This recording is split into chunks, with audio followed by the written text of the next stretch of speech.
Really? Well, you know I cry at weddings. Oh, no. What a glorious What? Stop crying.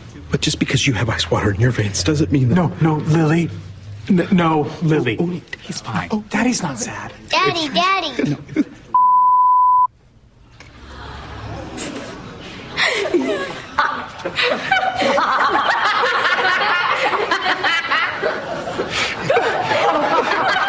That's an example of the modern American family. So what about the children when it comes to same-sex couples?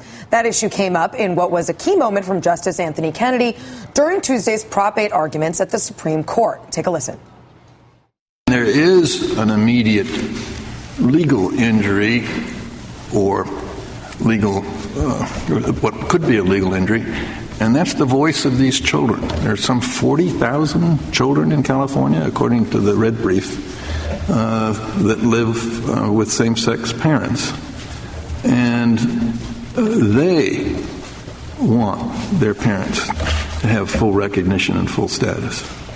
The voice of those children is important in this case, don't you think? There are nearly 2 million children being raised by gay parents, many of them in states that don't allow gay marriage. And just last week, the American Academy of Pediatrics published research that showed a parent's sexual orientation does not affect their child's development. With us once again is psychiatrist Joshua Weiner. Doctor, I got to say, 25 years ago when I was a young kid, I knew gay parents of a friend of mine. And obviously today, as a 30-something-year-old, I know plenty of gay parents, and they're all wonderful parents. They take parenting very seriously, probably because they know that they are under greater scrutiny.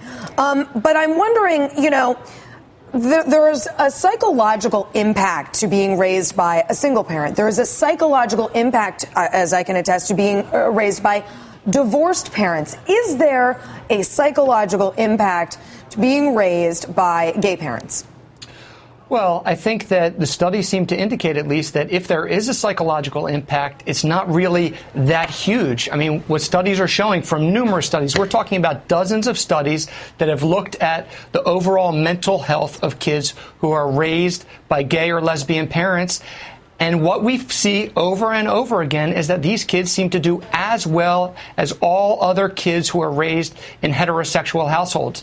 So if there is a difference, we have yet to discover what that difference is and what impact it has that might be negative. There is no indication as of yet that there's any negative impact on these kids. Doctor, let's talk about the institution of marriage and its impact on kids. Is there an impact on these kids, these children of gay parents, when their committed parents are married? Is there something magic to that? Or is there really no difference between just them being committed? I don't really have a great answer for that because I think there aren't any studies to back any of this up. But I would think that it makes sense that if people are having their parents recognized as a couple, as a married couple, that adds a sense of stability to the family. And I think there's the potential for that to have a psychological impact and a sense of stability to the family and to the kids. So in that sense, I think it is possible that it will have a beneficial effect. But really, the verdict is still out on that particular question because we don't have studies to really back that up. It's just, you would just be asking me my opinion on that rather than asking about particular studies to support what I think. Well, and Doctor, I always get sort of uncomfortable around this conversation because it's usually arguments are made against gay marriage saying that it'll harm the children. And I just ask myself, if we had research that definitively said, actually, kids of gay parents do better, would we ban heterosexual marriage? No. So are there any particular sort of myths that you would just like to bust right at this moment in this debate?